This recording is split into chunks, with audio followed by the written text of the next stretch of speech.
আরেফিন শুভ ভাইয়ের মতো হাইটওয়ালা একজনের দরকার ছিল, জাস্ট একটা ছোট্ট রোলের জন্য।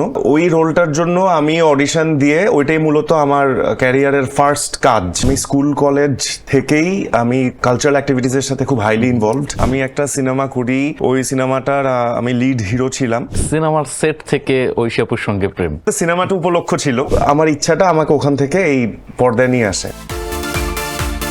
ইনফর্মাল আমরা একটা আড্ডা দিব আজকে, কোনো টেনশন নাই ভাই। একদম শুরু করি, একদম শুরুতেই শুরুর গল্পটা দিয়ে শুরু করতে চাই ভাই। শুরুটা হলো কিভাবে? মানে আমার এই অ্যাক্টিং এর জার্নিটা আমার অ্যাক্টিং এর জার্নিটা স্টার্ট হয়েছে মূলত, আমি স্কুল কলেজ থেকেই আমি কালচারাল অ্যাক্টিভিটিসের সাথে খুব হাইলি ইনভলভড। আমি নর্থ সাউথ ইউনিভার্সিটির ছাত্র, সেখানে আমি থিয়েটার অ্যাক্টিভিটিসের সাথে ইনভলভ ছিলাম। এবং নর্থ সাউথ ইউনিভার্সিটিতে পড়তে পড়তে সেকেন্ড ইয়ারে আমি আরজে হিসেবে একটা এফএম স্টেশনে ঢুকি। পরে আমি ওখান থেকে আরো দুটো এফএম স্টেশন চেঞ্জ করি।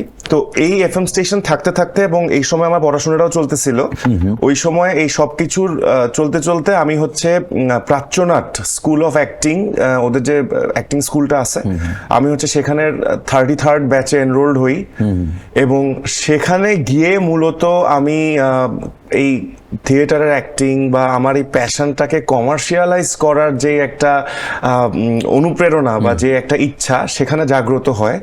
এবং ইভেনচুয়ালি ওই আমার ইচ্ছাটা আমাকে ওখান থেকে এই পর্দায় নিয়ে আসে। আর এখানে একটা ইম্পর্টেন্ট রোল প্লে করে আমার একজন বড় বোন আছে, আপন বড় বোন না, আমার এলাকার বড় বোন নরিন আপু। উনি হচ্ছে কস্টিউম ডিজাইনার।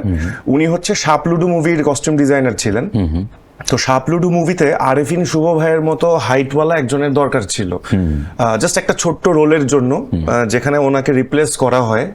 এবং ওই রোলটার জন্য আমি অডিশন দিয়ে, ওইটাই মূলত আমার ক্যারিয়ারের ফার্স্ট কাজ, যেটা দিয়ে মূলত আসলে এই যাত্রায় আসা হয়। এবং সেখানে আমি আরেফিন শুভ ভাইয়ের স্টান্টম্যান হিসাবেও কাজ করি।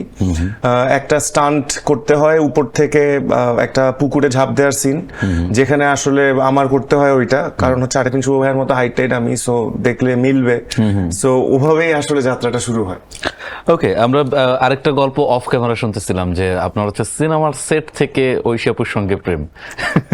সিনেমার সেট থেকে বলতে সিনেমাটা উপলক্ষ ছিল। আমি একটা সিনেমা করি, ওই সিনেমাটার আমি লিড হিরো ছিলাম। ওই সিনেমাটা আনফর্চুনেটলি ওটা কমপ্লিট হয় নাই। সেই সিনেমার ডিরেক্টর সিনেমা শুরুর কয়েকদিন আগে তার বার্থডে ছিল। তো উনি ভাবলেন যে বার্থডে উপলক্ষে তার টিমটাকে নিয়ে একটা ছোটখাটো পার্টির আয়োজন করি, একটা দাওয়াতের আয়োজন করি, তাহলে সবার সাথে সবার একটা জেলিং হইল। তো তাহলে হয়তো সিনেমার কাজটা খুব ভালো হবে। তো ওই সিনেমাতে ঐশী গান গায়।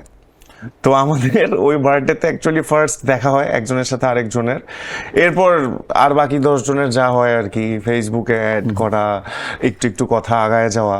দেন ওখান থেকে আসলে ওর সাথে আমার পার্সোনালি পরিচয়টা হয়।